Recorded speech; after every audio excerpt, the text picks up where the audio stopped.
Hi friends, ಎಲ್ಲರಿಗೂ ಕೂಡ ನನ್ನ ಚಾನಲ್ಗೆ ಸ್ವಾಗತ ಹೇಳ್ತಾ, ಮುಖ್ಯವಾಗಿ ನಿಮ್ಮ ಕರೆಂಟ್ ಬಿಲ್ ಜಾಸ್ತಿ ಬರ್ತಾ ಇದ್ದರೆ ನೀವು ಜೀವನ ಪರ್ಯಂತ ಉಚಿತ ಕರೆಂಟ್ ಯೋಜನೆಗೆ ಅರ್ಜಿ ಸಲ್ಲಿಸಿ ಹಿಂದಿನಿಂದಲೇ ನಿಮ್ಮ ಮನೆಯ ಕರೆಂಟ್ ಬಿಲ್ಲನ್ನು ಜೀರೋ ಮಾಡಿಕೊಳ್ಳಿ. ಇದು ಕೊನೆಯವರೆಗೂ ಇಂತಹ ಸುದ್ದಿಯನ್ನು ಮಿಸ್ ಮಾಡದೆ ಕೊನೆಯವರೆಗೂ ನೋಡಿ. ಇದು ತುಂಬ ಒಳ್ಳೆಯ ಸುದ್ದಿ. ಓಕೆ, ಬನ್ನಿ ಶುರು ಮಾಡೋಣ. ಬನ್ನಿ ನೋಡಿ ಫ್ರೆಂಡ್ಸ್, ರಾಜ್ಯ ಸರ್ಕಾರ 200 ಯೂನಿಟ್ಗಳವರೆಗೆ ಉಚಿತ ವಿದ್ಯುತ್ ನೀಡುವಂತಹ ಗೃಹಜ್ಯೋತಿ ಯೋಜನೆಯನ್ನು ಜಾರಿಗೆ ತಂದಿದೆ. ಆದರೆ ಈ ಯೋಜನೆಯ ಅಡಿಯಲ್ಲಿ ಎಲ್ಲರಿಗೂ ಕೂಡ ಉಚಿತ ವಿದ್ಯುತ್, ಫ್ರೀ ಎಲೆಕ್ಟ್ರಿಸಿಟಿ ಸೌಲಭ್ಯ ಸಿಗುವುದಿಲ್ಲ. ಹಾಗಾದರೆ ಯಾರಿಗೆ ಸಿಗುತ್ತೆ ಉಚಿತವಾದಂತಹ ವಿದ್ಯುತ್, ಯಾರಿಗೆ ಸಿಗುತ್ತೆ ಅನ್ನೋದು ಮುಂದೆ ನೋಡ್ತಾ ಹೋಗೋಣ ಬನ್ನಿ. 200 ಯೂನಿಟ್ಗಿಂತ ಹೆಚ್ಚಿನ ವಿದ್ಯುತ್ ಬಳಕೆ ಮಾಡುವವರಿಗೆ ಗೃಹಜ್ಯೋತಿ ಯೋಜನೆಯ ಅಡಿಯಲ್ಲಿ ಉಚಿತ ವಿದ್ಯುತ್ ಸಿಗುವುದಿಲ್ಲ. ಅಂಥವರಿಗಾಗಿಯೇ ಕೇಂದ್ರ ಸರ್ಕಾರ ಏನು ಮಾಡಿದೆ ಅಂದರೆ, ಸೆಂಟ್ರಲ್ ಗೌರ್ಮೆಂಟ್ ಮತ್ತೊಂದು ಹೊಸ ಯೋಜನೆಯನ್ನು ಪರಿಚಯಿಸಿದೆ. ಅದುವೇ ಸೂರ್ಯೋದಯ ಯೋಜನೆ. ಮುಖ್ಯವಾಗಿ ಈ ಸೂರ್ಯೋದಯ ಯೋಜನೆಯ ಒಂದು ಪ್ರಯೋಜನಗಳು ಏನು ಅಂದರೆ, ಸೂರ್ಯ ಘರ್ ಯೋಜನಾ ಅಥವಾ ಸೂರ್ಯೋದಯ ಯೋಜನೆ ಜನರಿಗೆ ಹೆಚ್ಚು ಅನುಕೂಲವಾಗಲಿದೆ. ಯಾಕಂದರೆ ಎಷ್ಟೋ ಮನೆಗಳಲ್ಲಿ 200 ಯೂನಿಟ್ಗಿಂತ ಮೇಲ್ಪಟ್ಟು ಯೂಸ್ ಮಾಡುವಂತಹ ಮನೆಗಳು ತುಂಬ ಇದ್ದಾವೆ. ಅಂಥವರು ಈ ಒಂದು ಸೂರ್ಯ ಘರ್ ಯೋಜನಾ ಅಡಿಯಲ್ಲಿ ಸುಮಾರು 1 ಕೋಟಿ ಮನೆಗಳ ಮೇಲ್ಛಾವಣಿಯ ಮೇಲೆ ಉಚಿತ ಸೋಲಾರ್ ಪ್ಯಾನೆಲ್ ಅಳವಡಿಸುವ ಉದ್ದೇಶವನ್ನು ಕೇಂದ್ರ ಸರ್ಕಾರ ಹೊಂದಿದ್ದು, ಈ ನಿಟ್ಟಿನಲ್ಲಿ ಸೋಲಾರ್ ಪ್ಯಾನೆಲ್ ಅಳವಡಿಸಿಕೊಳ್ಳುವ ಕುಟುಂಬಕ್ಕೆ 40ರಿಂದ 60% ಸರ್ಕಾರ ನೀಡುತ್ತೆ. ಹಾಗೂ ಉಳಿದ ಹಣವನ್ನು ಬ್ಯಾಂಕ್ನಲ್ಲಿ ಸಾಲ ಪಡೆಯಬಹುದು. ನಿಮಗೇನಾದರೂ ಸೋಲಾರ್ ಪ್ಯಾನೆಲ್ ಬೇಕು ಅಂದರೆ ಸರ್ಕಾರವೇ 40ರಿಂದ 60% ಹಣವನ್ನು ಸರ್ಕಾರ ನೀಡುತ್ತೆ. ಉಳಿದ ಒಂದು 40 ಅಥವಾ 50% ಬ್ಯಾಂಕಲ್ಲಿ ನೀವು ಸಾಲವನ್ನು ಪಡಿಬೋದು.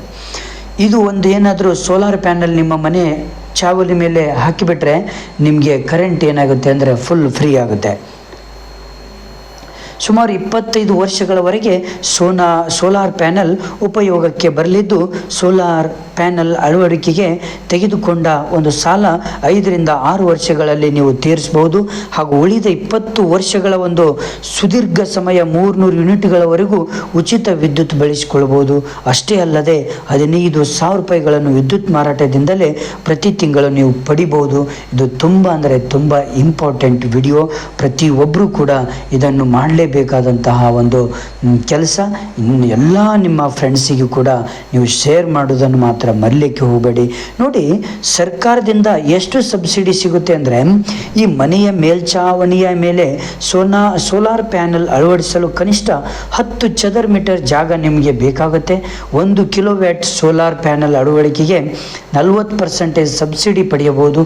ಹಾಗೂ ಕಂಪ್ನಿಗಳ ಮೇಲ್ಛಾವಣಿಯ ಮೇಲೆ ಸೋಲಾರ್ ಪ್ಯಾನೆಲ್ ಅಳವಡಿಸುವುದಾದರೆ 60%ವರೆಗೆ ನಿಮಗೆ ಸರ್ಕಾರ ಏನು ಮಾಡುತ್ತೆ ಅಂದರೆ ಸಬ್ಸಿಡಿ ನೀಡಲಿರುತ್ತೆ. ಒಟ್ಟಾರೆಯಾಗಿ ಕನಿಷ್ಠ 78,000ವರೆಗೆ ಸಬ್ಸಿಡಿ ಹಣವನ್ನು ನೀವೇನು ಮಾಡ್ಬೋದು, ಪಡಿಬಹುದು. ಇದು ಒಂದು ಸೋಲಾರ್ ಪ್ಯಾನೆಲ್ ಮುಖಾಂತರ.